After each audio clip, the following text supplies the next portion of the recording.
할렐루야. 이 아침에도 우리에게 새날을 주신 하나님을 찬양합니다. 우리의 믿음은 날마다 또 한 걸음씩 더 하나님과 동행할 때 더 잘하고 더 견고해지는 줄로 믿습니다. 우리는 아브라함의 생애와 더불어서 구약에 나타난 복음을 함께 살펴보고 있는 것입니다. 흔히 구약을 율법이라 생각하고 또 신약을 복음이라 구분하는 것은 심히 잘못된 구분입니다. 구약도 복음이요 신약도 복음입니다.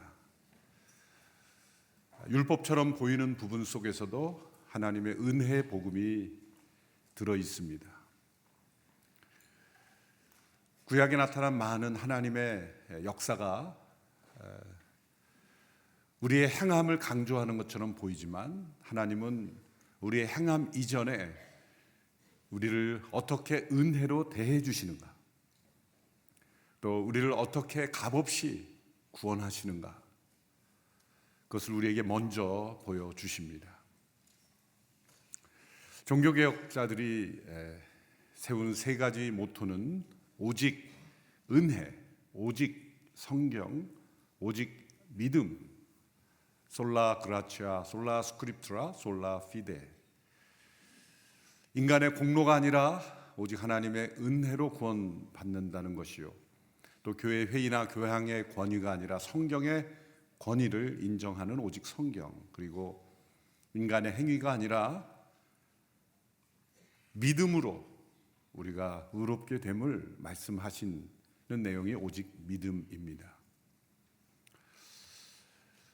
또한 잘못된 생각을 가질 수 있는 것은, 그렇다고 해서 가톨릭이 믿음으로 의롭게 된다는 것을 부정하느냐, 그것도 아닙니다.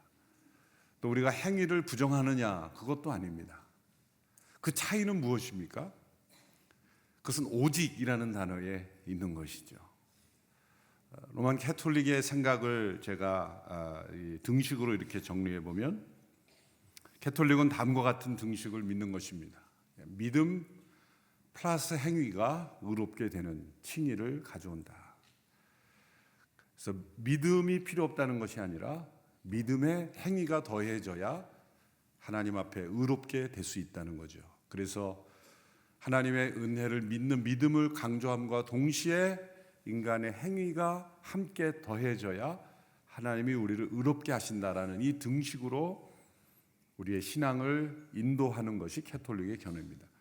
그럼 우리 개신교, 종교개혁 이후로 프로테스탄트의 계열에 서 있는 우리가 믿는 성경 진리의 등식은 무엇입니까? 이 행위를 다른 반대편으로 보내야 됩니다. 그래서 이런 등식이 성립되죠. 믿음으로 우리가 의롭게 되며 그 의롭게 된 자에게 더하여 지는 것이 행위다. 이것이 정확한 우리가 믿는 개신교 또 종교개혁 전통에 서 있는 믿음의 등식입니다. 이 차이가 큰 차이가 없는 것 같지만 이 행위를 어디에 위치해 두느냐에 따라서 우리 신앙생활이 완전히 달라지는 거죠. 가톨릭처럼 믿음 더하기 행위가 칭의를 이룬다라고 할 때 그것은 율법주의적인 신앙생활이 될 수밖에 없습니다. 그러나 믿음으로 의롭게 된 이에게 행위가 열매로 나타나는 것, 그리고 하나님께서 믿음으로 의롭게 된 자에게 이 행위를 요구하시는 것은 우리의 행위로 의롭게 된다는 뜻이 아니라 의로워진 자에게, 하나님께서 은혜로 구원하신 자에게 요구하시는 삶의 명령인 것입니다. 다시 이 두 견해를 표로 정리해 보면 이렇게 정리가 되죠. 로만 가톨릭은 믿음 더하기 행위는 칭의를 이룬다. 또 우리의 입장은 믿음으로 의롭게 되고 또 의롭게 된 자에게 행위가 열매로 나타나는 것이고, 또 만일 이 행위가 나타나지 않는다고 한다면 믿음으로 의롭게 된 자를 것을 점검해 봐야 된다. 그렇죠? 반드시 플러스로 나타나야 이 믿음이, 이 등식이 성립되기 때문에 이 행위는 뺄 수 없습니다. 그러므로 우리가 행위를 거부하는 것이 아니라 행위를 어떤 원리로 받아들이는가.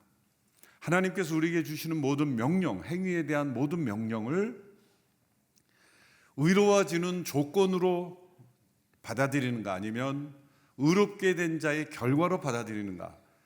이 중요한 시각이 우리의 신앙생활이 율법적인가 복음적인가, 또 캐톨릭적인가, 우리가 믿는 종교개혁의 신앙의 전통에 서 있는가, 그 둘 구분할 수 있는 중요한 차이가 되는 것입니다. 이런 시각에서 아브라함의 인생의 여정을 보면 아브라함에게 하나님께서 어느 시점에 아브라함을 믿음으로 의롭다 하셨고 어느 시점에 아브라함에게 행위를 요구하셨는가를, 그 시점을 잘 살펴보아야 합니다. 하나님께서 아브라함을 믿음으로 의롭게 하신 때가 언제입니까? 그저께죠. 창세기 15장.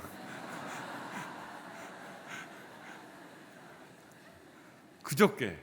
안 나오신 분은 무슨 말씀인지 모르겠지만, 그래서 혹시 빠뜨린 부분이 있으면 다시 영상을 봐야 돼요. 이 시점이 중요합니다. 아브라함에게 있어서. 창세기 15장 토요일 날 우리 살펴보았습니다. 맞죠? 토요일? 예. 믿음으로 의롭게 된 시점, 창세기 15장의 시점이에요.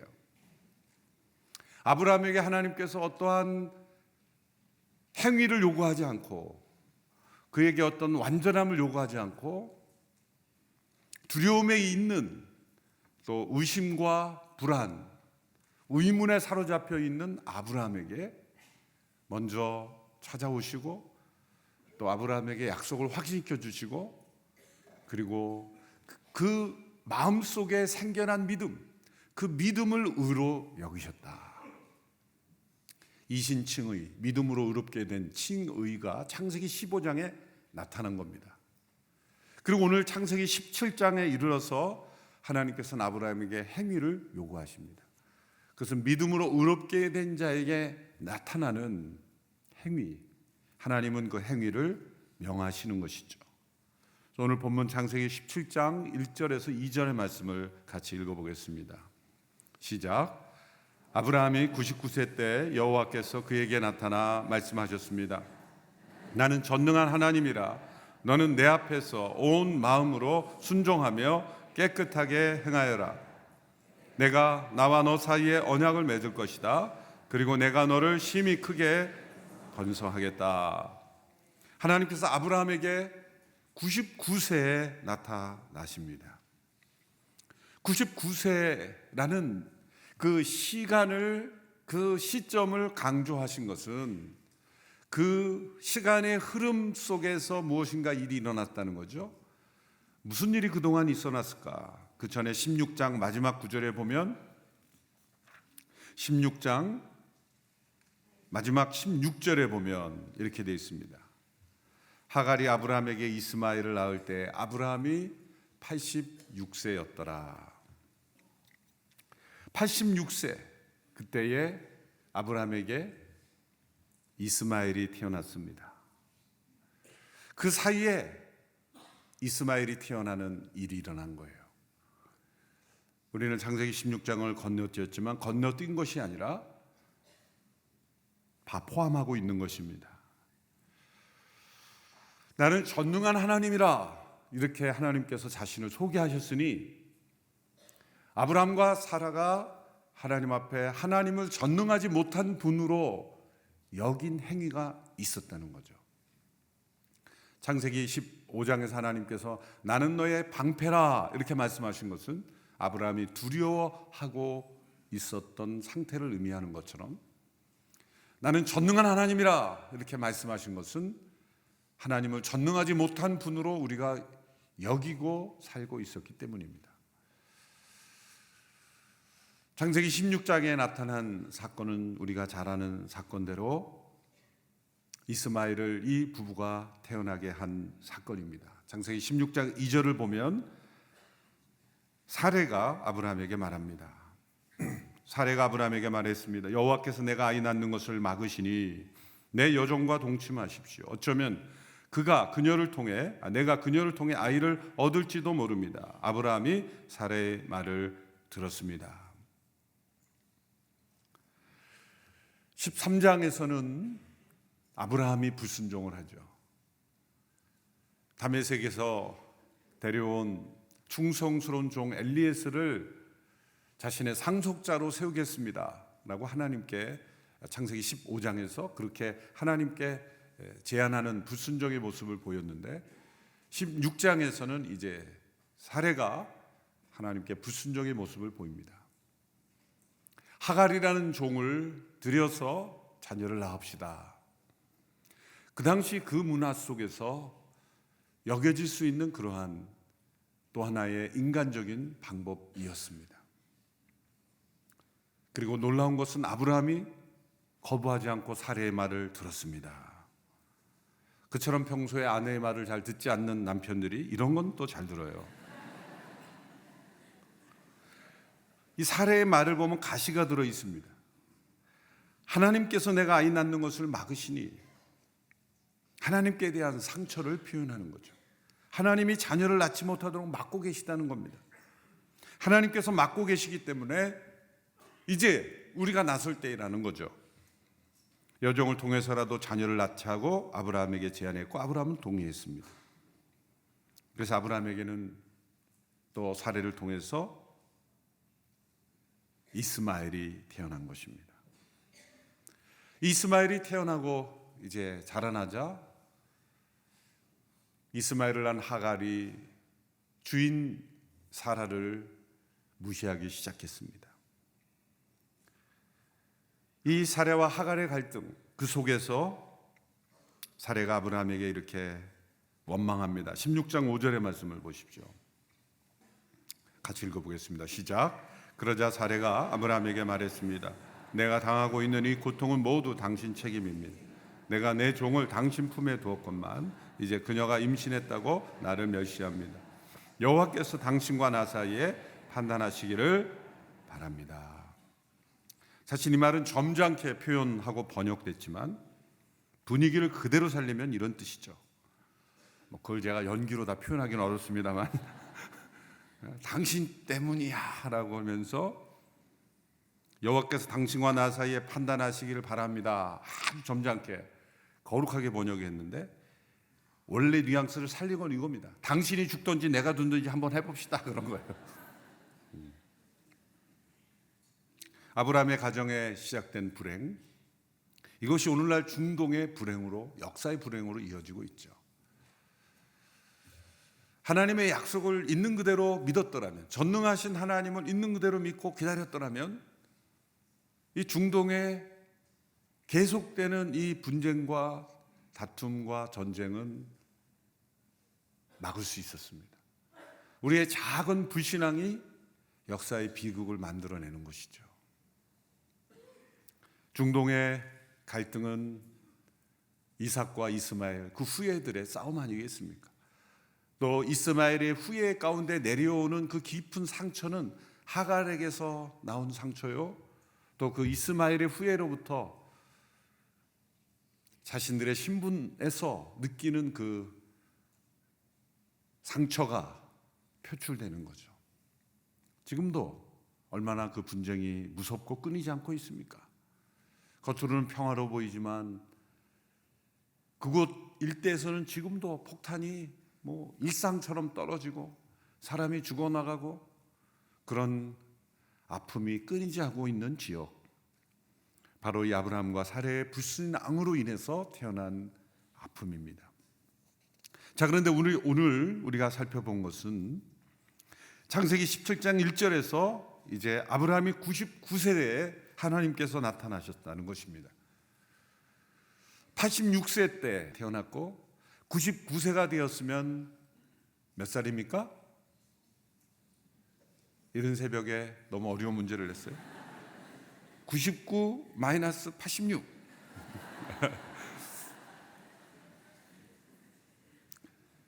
13살이 된 겁니다. 그렇죠? 이 13년 동안 하나님이 침묵하셨어요. 하나님이 왜 침묵하셨습니까? 16장 16절과 17장 1절 사이에는 13년이라는 기간이 있습니다. 어쩌면 아브라함과 사라는 이제 이스마엘이 잘 자라는 것을 보니까 이것이 하나님의 뜻이겠구나 그렇게 생각하고 착각했는지도 모릅니다.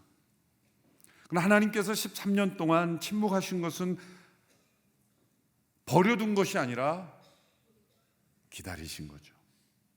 하나님께로부터 아무런 계시가 없는 이 13년, 그것은 어쩌면 아브라함에게는 영적 광야와 같은 기간이었습니다. 하나님은 서두르지 않으십니다. 하나님은 참고 기다리며 일하시는 하나님이십니다. 자, 그런데 이 13년의 침묵을 깨고 하나님께서 아브라함에게 명령하신 것은 이제 행함으로 너의 믿음을 보이라 말씀하신 거예요. 창세기 15장에서 믿음으로 의롭다 하신 그 하나님께서 17장에서는 행함으로 너의 믿음을 보이라. 너는 내 앞에서 온 마음으로 순종하고 깨끗하게 행하여라. 이 행함을 말씀하신 것은 믿음으로 의롭다 한 자에게 주시는 명령이에요. 구약에 나타난 모든 율법적인 명령은 그 명령을 지킴으로 우리가 의롭게 되거나 그 명령을 지킴으로 우리가 하나님 앞에 합당한 자가 될 수 있다는 뜻이 아니라 하나님께서 그러한 명령을 받을 수 있는 자로 우리를 값없이 의롭다 하셨기 때문에 예수 그리스도 안에서 우리를 값없이 의롭다 하신 자에게 하나님께서는 명령하십니다. 너의 믿음에 합당한 행함을 보이라. 그 행함으로 믿음을 온전케 하라는 거죠. 왜 그럴까요? 우리의 믿음은 언제 자랍니까? 해볼 때 자라는 거예요. 믿음은 머릿속에 들어있는 지식이 아니라, 정보가 아니라, 사상이나 관념이 아니라, 감정이 아니라, 믿음은 언제 경험됩니까? 해볼 때 경험되잖아요. 행함을 통해서만 믿음은 온전케 되고 또 내 안에 분명하게 사실임을 경험하게 되는 거예요. 전능하신 하나님을 어떻게 우리가 경험할 수 있습니까? 그 전능하신 하나님의 약속을 믿는 자를 하나님은 의롭다 여기시고 또 그 믿음대로 행할 때 하나님은 우리가 전능하신 하나님임을 체험할 수가 있는 것입니다. 그래서 아브라함에게 너는 내 앞에서 온 마음으로 순종하며 깨끗하게 행하여라. 믿음으로 의롭게 되었듯이 이제 믿음으로 하나님의 명령을 준행하는 자로 살도록 요구하십니다. 그리고 하나님께서 지금까지 창세기 12장 또 15장에서 반복하신 약속을 마치 융단 폭격을 하듯이 이 언약의 말씀을 폭격으로 주세요. 2절, 4절, 7절 말씀 우리 같이 함께 연이어 읽어보겠습니다. 시작.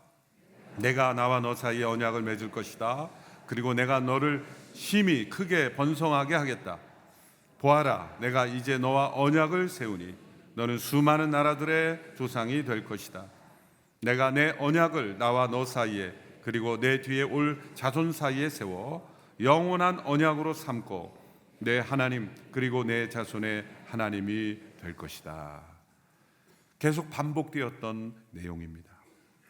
내가 너와 언약을 맺을 것이다.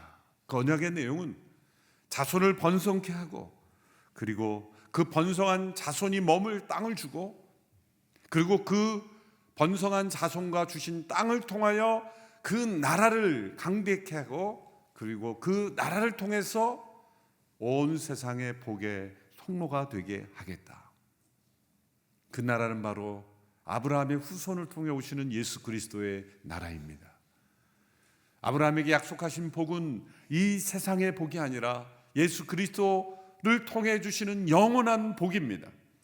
그래서 이 언약의 말씀에 영원이란 단어가 들어가기 시작했지 않습니까? 17절 장 7절에 보면 내가 내 언약을 나와 너 사이에 그리고 내 뒤에 올 자손 사이에 세워 영원한 언약으로.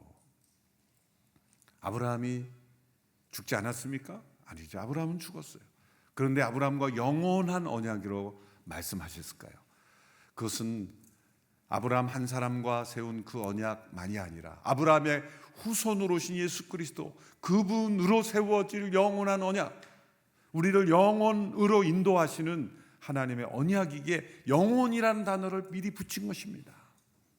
어쩌면 아브라함이 이 말씀을 들을 때 영원이라는 단어가 소화가 안 됐을 거예요. 우리도 지금 영원이라는 단어가 소화가 안 됩니다.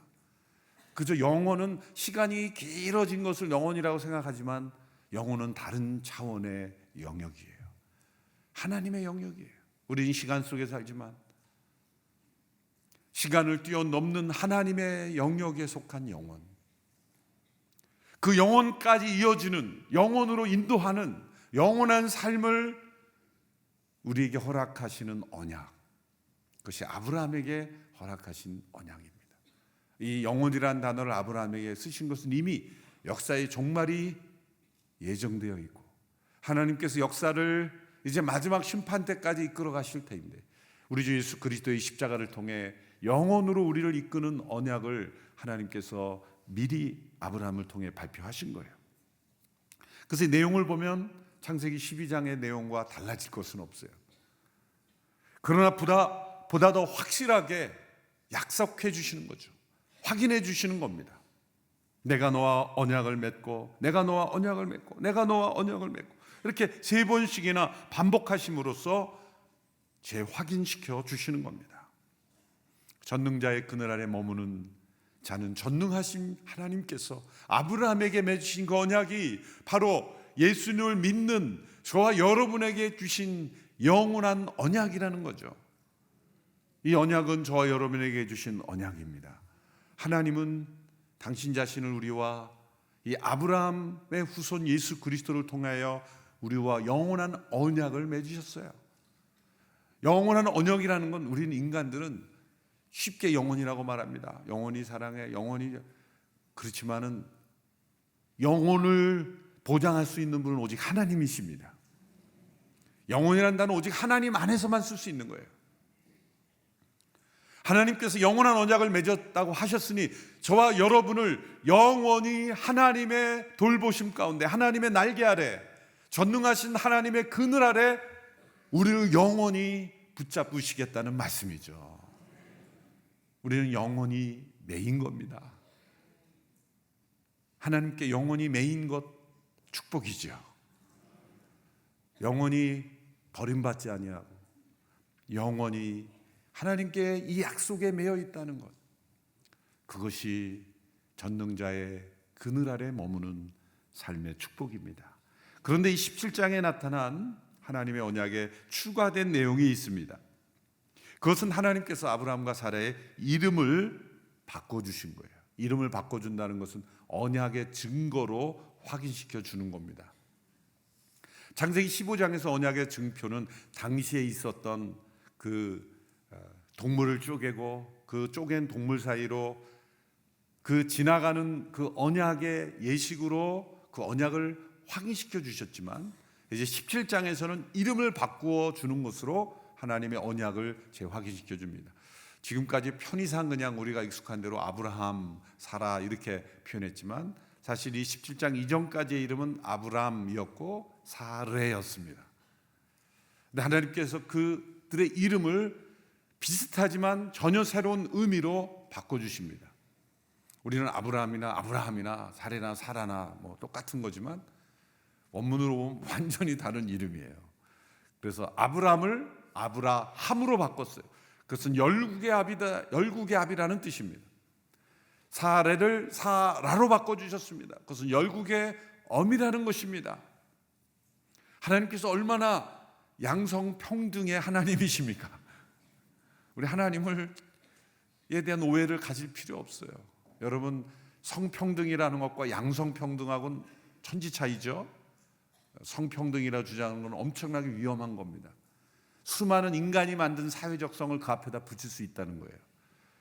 그러나 하나님은 성평등의 하나님이 아니라 양성평등의 하나님입니다.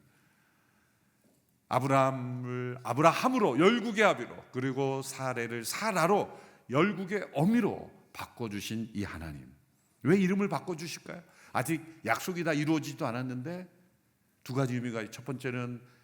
확신을 주시기 위해서이고, 하나님의 방법은 언제나 먼저 이름을 바꿔주시고 그 이름에 걸맞게 행동하라고 말씀하시는 거예요.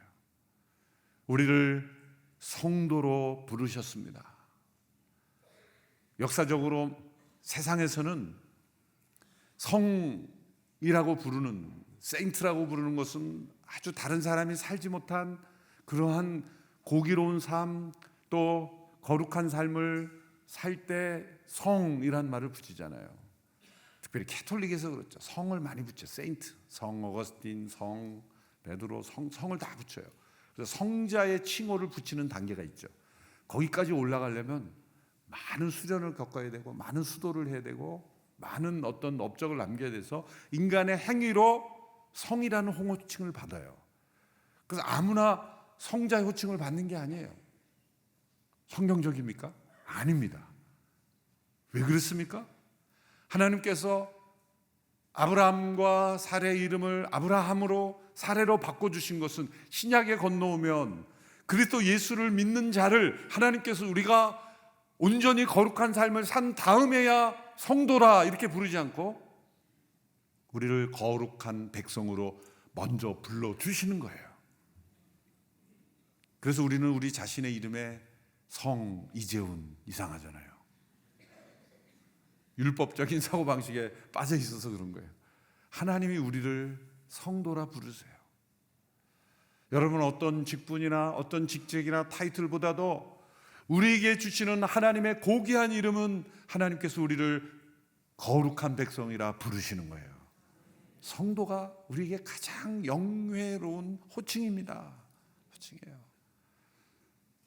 그래서 직분을 못 받았다고 너무 그렇게 하나님께 버림받은 거로 생각하지 마세요.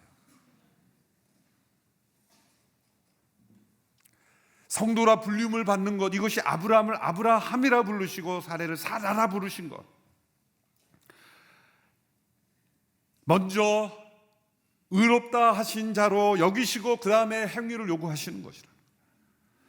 또한 이 아브라함과 사라의 과거의 불신앙을 씻어주시는 겁니다. 아브라함은 다메섹 엘리에셀을 종으로 드리려고 했고, 사라는 하갈을 드림으로 자녀를 낳으려고 했던 이 두 사람의 불신앙, 이들의 실패, 이것을 깨끗하게 하나님이 씻어주시는 겁니다. 너희들의 행동을 보니까 내가 못 들어주겠다, 그렇게 대하시지 않잖아요. 너희들은 그렇게 어떻게 부부가 똑같니? 하나는 종을 드리겠다고 하나는 종을 들여서 아이를 낳자 그러고, 그들의 불순종의 행위를 보고 하나님께서 지금 보복하시거나 원한을 가지시고 내가 너희들이랑 더 이상 못하겠다 그렇게 말씀하지 않으시고, 도리어 이름을 바꿔주심으로 내가 너희와 약속한 언약을 반드시 이루어 줄 것이다 말씀하시는 거예요. 주님은 실패한 베드로를 대표 사도로 세우시고, 그리고 핍박자였던 바울을 대표 사도로 세우셨잖아요. 하나님께서 아브라함에게 이렇게 13년 만에 나타나셔서 나는 전능한 하나님이라 너는 내 앞에서 온 마음으로 순종하고 깨끗하게 행하라, 나는 이 행함을 말씀하셨을 때 아브라함이 엎드러졌어요. 두 번씩이나 엎드러졌다고 기록하고 있어요. 3절과 17절에. 이 엎드러진 사건, 이게 어떤 사건일까요? 피곤해서 누운 게 아닙니다. 이거는 엎드러진 것은 하나님의 임재 앞에 꼬꾸라진 거예요. 말씀으로 찾아오시니 아브라함의 성령이 임하셔서 거꾸러진 거예요. 두 번씩이나. 예전에 아브라함이 단을 쌓았다라는 표현이 있죠. 그것은 예배를 드린 거예요.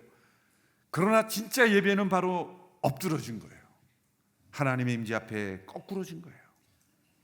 전능하신 하나님을 신뢰하지 않는 자신의 불신앙을 회개하며 거꾸러진 거예요. 또 자신을 믿음으로 의롭다 하시며 13년이 지난 이 99세 때 하나님께서 다시 한번 언약을 확인해 시켜주시고, 내가 너를 버리지 않았고 내가 너를 결코 버리지 아니하며 도리어 이름을 바꿔주시면서 자신과 그 언약을 더 굳게 맺어주시는 그 하나님의 사랑과 은혜, 너에게 믿음으로 의롭다 하는 은혜를 주었으니 이제 의롭다 함을 받은 자의 행위를 요구하시는 하나님의 준엄한 명령 앞에 엎드러진 겁니다. 믿음으로 의롭게 된다는 것은 기준이 낮아진 게 아니라 기준이 더 높아지는 겁니다. 흔히 이 신칭이 믿음으로 의롭게 함을 받아 구원받는다 그러면 그럼 아무렇게도 살아도 되는가라는 생각을 한 것은 잘못된 생각이에요. 왜? 하나님께서 믿음으로 의롭다 한 자는 내버려 두지 않습니다.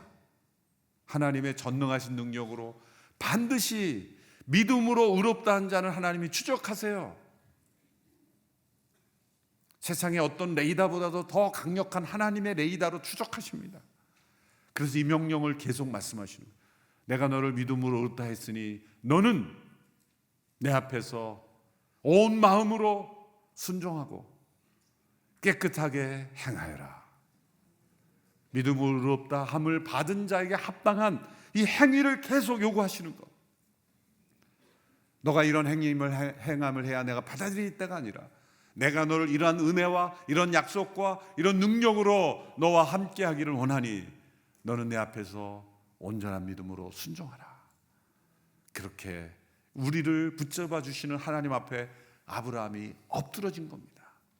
이번 40일 동안에 우리 하나님 앞에 우리 모두가 엎드러지는 사건이 있게 되기를 축원합니다. 전능하신 하나님 앞에 우리의 전 존재를 내려놓고 하나님의 명령 앞에 거꾸러지는 우리 모두가 되기를 바랍니다. 과거에 우리의 불신앙과 더러움과 추함과 세상적으로 휩쓸렸던 모든 것들을 회개하고 믿음으로 의롭다함을 받은 자로서 그 은혜에 합당한, 복음에 합당한, 그 믿음에 합당한 의로운 삶, 거룩한 행위, 온 마음으로 순종하는 그 행함으로 우리의 믿음을 보이게 되는 그러한 새로운 한 해를 맞이하는 저희가 되기를 축원합니다. 기도하겠습니다. 이 시간 하나님 앞에 엎드러져 아브라함처럼 기도하기를 원합니다. 지나온 세월을 회개하며 기도하기를 원합니다. 전능하신 하나님이 나의 아버지시지만 그 아버지 하나님을 전심으로 따르지 못했음을 회개합니다. 온 마음으로, 전심으로, 온 마음을 다하여 하나님을 사랑하지 못했음을 회개합니다. 주여, 내 안의 불신앙을 내어버리고 참된 믿음으로 하나님 앞에 나가게 되기를 원합니다. 아버지 하나님, 저를 불쌍히 여겨주시고 믿음으로 의롭다 하심을 주셨으니 그 은혜를 깨닫는 믿음에 합당한 행함을 살게 하여 주시옵소서. 자신의 영혼을 하나님 앞에 드리며 주의 이름을 간절히 부르며 기도하며 나아가겠습니다. 주여, 주여, 주여. 살아계신 하나님 아버지, 저의 영혼 속에 있는 불신앙을 깨트리기를 원합니다. 우리 안에 있는 모든 죄악들을 깨트리기를 원합니다. 부르심을 받아 약속을 붙잡고 걸어왔던 아브라함과 사라, 그들에게도 불신앙이 있었고 나에게도 우리에게도 불신앙이 있었습니다. 하나님의 전능하심을 온전히 믿음으로 살아가지 못했고 전능하신 하나님의 그늘 아래 머물지 못했습니다. 그 약속을 온전히 주장하지 못했습니다. 그 약속을 따라 행하지 못했습니다. 주여, 아브라함처럼 이 새벽에 우리 모두가 엎드려지기를 원합니다. 하나님 앞에 자복하고 회개하며 하나님 앞에 엎드려 전능하신 하나님의 그늘 아래 거하게 되기를 원합니다. 주여, 우리 모두에게 임하여 주시고 우리 모두를 새롭게 하시고 주께서 주시는 이 준엄한 명령 앞에 우리 모두가 순종하며 나가게 되기를 원합니다.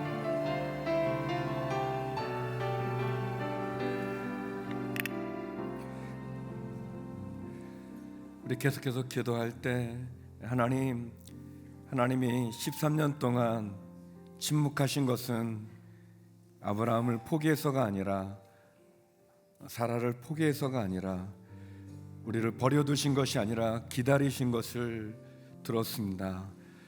우리의 불순종과 우리의 연약함에 대해서 끊임없이 기다리시고 참으시는 그 하나님을 만나기를 원합니다. 하나님, 이제는 그 영적 강야를 끝내고 이제는 행함으로 우리의 믿음을 주께 보이기를 원합니다. 하나님, 긍휼히 여겨 주시옵소서. 불쌍히 여겨 주시옵소서. 회개하는 우리의 심령을 받아 주시옵소서. 우리 시간 다 자리에서 일어나서 크게 주님을 외치고 부르짖으며, 하나님, 이제 나의 영적 광야를 끝내고 나의 불신앙을 끝내고 나의 불순종을 끝내고 주님 앞에 엎드려지기를 원합니다. 하나님의 앞에 행동하는 믿음으로 나가기를 원합니다. 함께 기도하며 나가겠습니다. 주여, 주여, 주여. 거룩하신 아버지 하나님, 이 시간 우리에게 말씀하여 주시니 감사합니다. 하나님 아버지, 주님이 침묵하신 것은 우리를 버리신 것이 아니라 우리를 기다리신 것이라고 말씀해 주시니 감사합니다. 우리를 향하여 끊임없이 참고 기다리시는 하나님 앞에 나아갑니다. 하나님, 이제는 모든 불신앙을 끊기를 원합니다. 이제는 죄악의 더러움을 끊어버리기를 원합니다. 죄의 습관을 끊기를 원합니다. 불순종을 끊어버리기를 원합니다. 우리의 모든 추함과 부끄러움과 더러움을 끊어버리기를 원합니다. 하나님, 우리의 믿음이 어디 있습니까? 하나님, 너희의 믿음을 보이라, 믿음으로 행하라 말씀하시는 그 음성 앞에 순종하기를 원합니다. 하나님 아버지, 성도라 불림받지만 성도로 살아가지 못했음을 용서하여 주시옵소서. 성도라 칭함을 주셨지만 그 성도답게 행하지 못함을 용서하여 주시옵소서. 하나님 아버지, 우리 교회가, 우리 한국 교회가 이 한국 시대에, 한국 사회의 사람들에게 손가락질 받는 그 부끄러움이 우리 가운데 있습니다. 그 수치가 우리 가운데 있습니다. 하나님 아버지, 빛과 소금이라 불려주셨지만 빛이 아니라 어둠이 우리 가운데 있습니다. 소금이 아니라 부패함이 우리 가운데 있습니다. 하나님 아버지, 참고 기다리시는 하나님의 그 긴 시간을, 그 큰 사랑을 깨닫지 못했음을 용서하여 주시옵소서. 이제는 아버지 하나님, 다시 한번 주님의 은혜 가운데 나가기를 원하고 믿음을 가진 자로 행함을 보이기를 원합니다. 하나님 아버지, 내가 너를 버리지 않았다, 내가 너를 포기하지 않았다, 내가 너를 끝내 나가 붙잡으리라 말씀하시는 그 사랑 앞에 하나님, 다시 한번 우리의 온 마음으로 주님 앞에 행함으로 우리의 믿음을 보일 수 있는 은혜를 허락하여 주시옵소서. 우리의 삶에 부끄럽고 더럽고 수치스러운 그 부분을 도려내게 하여 주시옵시고, 수술하게 하여 주시옵시고, 결단하게 하여 주시고, 그렇게 주여 우리를 새롭게 하여 주시옵소서. 새롭게 하여 주시옵소서. 새롭게 하여 주시옵소서. 주여, 그 은혜로 우리를 회복시켜 주시옵소서. 우리 시간 함께 다시 한번 기도할 때 나라와 민족을 위해서 기도하기를 원합니다. 하나님, 성도들이 하나님 대신 돈과 권력을 섬기려 했음을 회개케 하여 주시옵소서. 물질 막는주의와 권위주의의 우상을 회파하게 하여 주시옵소서. 하나님 아버지, 대한민국이 강대국가의 외교적 긴장 속에 휘둘리지 않고 하나님을 의지하게 하여 주시옵소서. 하나님, 우리의 기업들이 소명의식을 가지고 하나님의 사람들로 올바르게 살아가게 하여 주시옵소서. 하나님, 다툼과 분열과 탐욕과 우상숭배와 살인과 거짓과 음란함과 이기주의의 그 죄를 용서하여 주시옵소서. 하나님, 하나님의 창조 질서를 거스리는 헛된 이념들과 문화들은 무너지게 하여 주시옵시고, 정치, 경제, 외교, 안보, 영적, 도덕적 위기 속에 이 민족이 빛 가운데 하나님 앞에 나가게 하여 주시옵소서. 우리 두 손 높이 들고 주여 부르며 기도하며 나가겠습니다. 주여, 주여, 주여. 거룩하신 아버지 하나님, 이 나라 이 민족을 긍휼히 여겨 주시옵소서. 하나님 아버지, 성도들이 하나님 대신에 돈과 권력을 섬기려 했음을 용서하여 주시옵소서. 하나님 물질 만든 지와 권위주의 우상을 회파하게 하여 주시옵소서. 하나님 우리 안에 만연되어 있는 분열, 다툼, 탐욕, 우상 숭배, 살인, 거짓, 음란함, 이기주의 그 죄를 회개하게 하여 주시옵소서. 하나님 아버지, 정치, 경제, 외교, 안보의 위기 속에 있습니다. 영적인 위기 속에 있습니다. 도덕적인 위기 가운데 있습니다. 이 민족 긍휼히 여겨 주시옵소서. 하나님 아버지, 하나님의 창조 질서를 거스리는 헛된 문화들과 이념들 다 무너지게 하여 주시옵소서. 하나님을 의지하고 하나님을 바라보기를 원합니다. 빛 가운데로 돌아오기를 원합니다. 하나님, 대한민국이 주변 강대국들의 외교적인 긴장 속에 휘둘리지 않게 하여 주시옵소서. 국제사회 속에 선한 영향을 끼치는 나라 되게 하여 주시옵소서. 하나님, 강대국을 의지하는 것이 아니라 하나님을 의지하게 하여 주시옵소서. 하나님 아버지, 저 북한 핵과 미사일로 위협하는 저 정권은 무너지게 하여 주시옵소서. 하나님 아버지, 저 북녘 땅에도 복음과 말씀으로 다시 한번 회복시켜 주시옵소서. 하나님 아버지, 자유민주주의의 가치를 지키게 하여 주시옵시고, 전쟁의 폐허 가운데도 경제적인 부흥을 이루었지만 하나님 우리가 교만했음을 용서하여 주시옵소서. 다시 한번 우리의 지도자들이 하나님을 경외하고 하나님을 두려워하고 하나님께 돌이킬 수 있는 이 나라 이 민족 지도자들과 이 민족 되게 하여 주시옵소서. 속지 말게 하여 주시옵소서. 나눠지지 아니하고 분열하고 다투지 말게 하여 주시옵소서. 하나님을 의지하며 나가게 하여 주시고, 하나님 주시는 그 은혜 가운데 이 민족이 한마음 되어지게 하여 주시옵소서. 다시 한번 이 민족의 주인이 하나님에게 있음을 고백하게 하여 주시고 하나님께 돌아오게 하여 주시옵소서. 나라와 민족을 위하여 깨어 기도하는 한국교회 되어지게 하여 주시옵시고, 한마음 되어지게 하여 주시고, 주의 그 은혜와 은총의 시간을, 그 사랑을 허락하여 주시옵소서.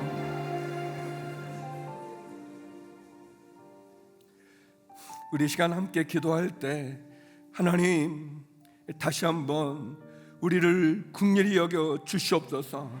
하나님, 오늘 말씀과 같이 우리가 믿음이 있고 성도라 그 귀한 이름을 부름 받았지만 성도답게 살아가지 못했음을 용서하여 주시옵소서. 특별히 하나님, 우리의 자녀들 긍휼히 여겨 주시옵소서. 하나님, 우리의 자녀들이 하나님을 경외하는 자녀들이 되게 하여 주시옵소서. 하나님을 주인으로 모시고 그 인생의 삶의 방황 그치고 하나님 앞에 바로 서게 하여 주시옵소서. 하나님, 세상의 헛된 것에 휘둘리지 않는 자녀들 되게 하여 주시옵소서. 하나님, 우리의 자녀 가운데 아픈 자녀들이 있습니다. 하나님, 육체의 아픔 가운데, 마음의 아픔 가운데, 영혼의 상처 가운데 있는 자녀들 치료하여 주시옵소서. 회복시켜 주시옵소서. 하나님, 우리의 부부관계를 지켜 주시옵소서. 하나님, 우리의 가정을 지켜 주시옵소서. 이 시간 다시 한번 주를 부르며 우리의 자녀와 우리의 가정을 위하여 기도하며 나가겠습니다.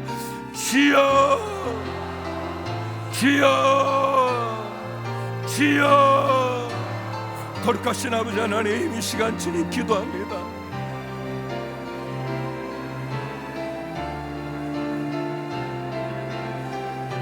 하나님 아버지, 이 시간 우리의 자녀들을 위하여 기도합니다.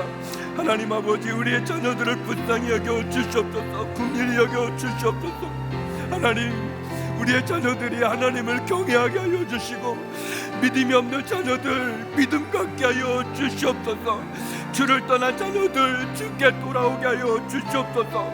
하나님 아버지, 여러 가지 너무 많은 어려움 속에 있는 자녀들, 방황하는 자녀들, 마음과 영혼의 상처받은 자녀들, 육체의 질병으로 아파하는 자녀들, 하나님, 우리의 자녀들을 주여 도와주시옵소서. 우리의 자녀들이 하나님을 온전히 믿는 자녀들 되게 하여 주시고 하나님을 경외하게 하여 주시고 삶의 목적을 잃어버려 방황하지 말게 하여 주시옵시고, 주여, 여러 가지 많은 상처들, 아픔들이 있습니다.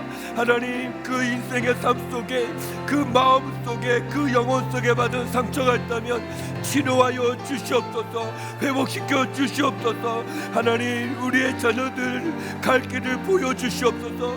하나님, 우리의 자녀 가운데 아픈 자녀들도 있습니다. 그 질병을 치료하여 주시옵소서. 못 고칠 질병이 하나도 없으신 아버지 하나님, 병중에 있는 우리의 자녀들에게 치유함을 주시옵소서.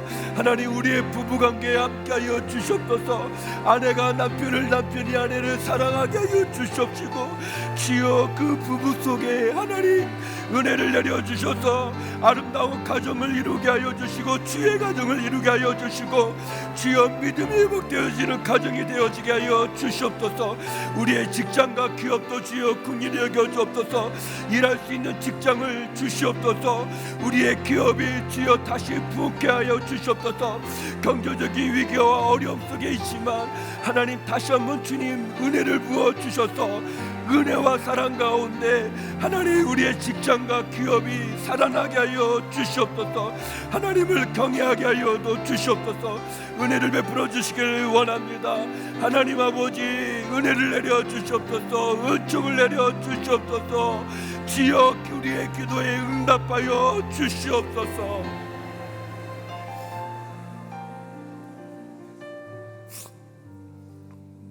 이제 마지막 우리 기도할 때 성도 여러분, 여러분의 마음에 한 가지 기도 제목을 품으시고 하나님이 40일 새벽 기도 주 앞에 부르짖을 때 이 기도가 응답되게 하여 주시옵소서.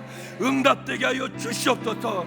그 한 가지나 두 가지만 가지고 여러분의 마음에 그 소원을 아뢰는 시간을 갖기를 원합니다. 너희는 내게 부르짖으라, 내가 내게 응답하겠고 내가 알지 못하는 크고 비밀한 일을 보이리라 말씀하셨습니다. 전능자의 그늘 아래, 하나님의 날개 아래 우리를 품으시겠다고 말씀하셨습니다. 약속하셨습니다. 이 시간 여러분 마음의 소원으로, 그 소원을 가지고 다시 한번 주님 크게 주의 이름 부르고 두 손 높이 들고 부르짖는 기도를 드리겠습니다. 주여, 주여, 주여. 하나님 아버지, 주님 하셨습니다. 주님, 제 마음의 소원을 아시고 하나님 아버지, 돌아오게 하여 주시옵소서. 하나님 아버지, 돌아오게 하여 주시옵소서. 하나님 아버지, 돌아오게 하여 주시옵소서. 주여, 하나님 아버지, 제가 무엇으로든 돌아오게 하여 주옵소서.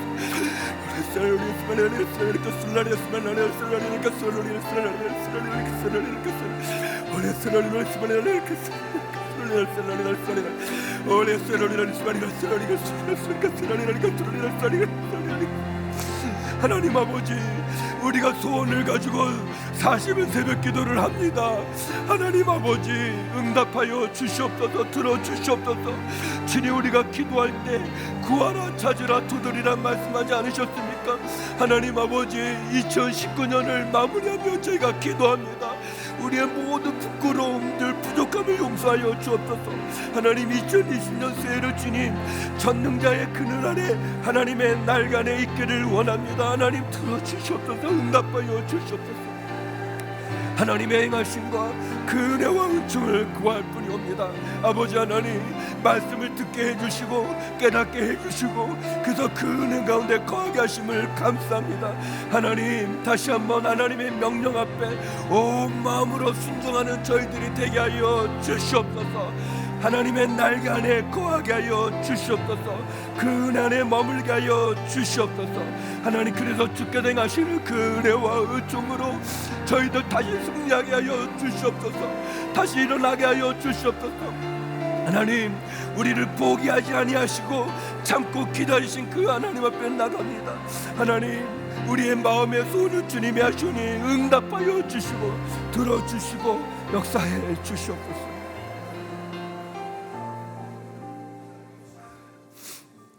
거룩하신 아버지 하나님, 13년 동안 아브라함을 기다려 주신 그 침묵의 시간은 아브라함을 버리신 것이 아니라 참고 기다리신 시간이라는 것을 가르쳐 주셔서 감사합니다. 하나님, 우리를 향해서 주님이 우리를 버린 것이 아니라, 우리를 포기하신 것이 아니라 우리를 참고 기다리신 것을 깨닫게 해주셔서 감사합니다. 이제는 영적 광야를 끝내게 하여 주시옵소서. 이제는 우리의 불신앙과 불순종을 끊게 하여 주시옵소서. 하나님, 우리의 믿음으로 주님 앞에 나가게 하여 주시옵소서. 전능하신 하나님의 그늘 아래, 그 날개 아래 우리를 품으시는 그 하나님 앞에 엎드러지게 하여 주시옵소서. 우리의 죄악을 회개하게 하여 주시옵소서. 그래서 하나님, 내가 너를 버리지 않았다, 내가 너를 사랑한다 말씀하시고 다시 우리의 믿음으로 우리의 행위를 보이기를 원하시는 그 하나님 앞에 온전함으로 나가게 하여 주시옵소서. 하나님, 이 나라 이 민족을 긍휼히 여겨주시고 우리의 자녀들을 긍휼히 여겨주시고 40일 새벽기도 동안 주님께 부르짖는 우리의 기도에 응답하여 주시옵소서. 응답하여 주시옵소서. 응답하여 주시옵소서. 이제는 우리 주 예수 그리스도의 은혜와 아버지 하나님의 그 크신 사랑과 성령의 교통하심이 하나님의 명령에 온 마음으로 우리의 믿음을 드러내기를 소망하는 머리 숙인 주님의 귀한 성도님들과 우리 선교사님들 가운데, 시즌으로 함께 참여하는 주의 성도 가운데 이제부터 영원히 함께 없기를 간절히 축원하옵나이다.